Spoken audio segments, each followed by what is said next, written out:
Eh kaso lang ngayon malalaman na yung totoo.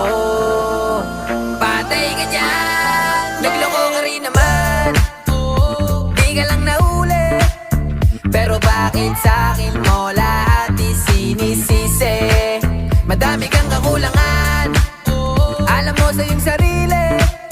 Di ko kasalanan kung hindi ka nanatili. Kaya wag mo akong sisihin, di ako ikaw ang siyang nagkulang. Wag mo kong paratangan, hindi ko kasalanan.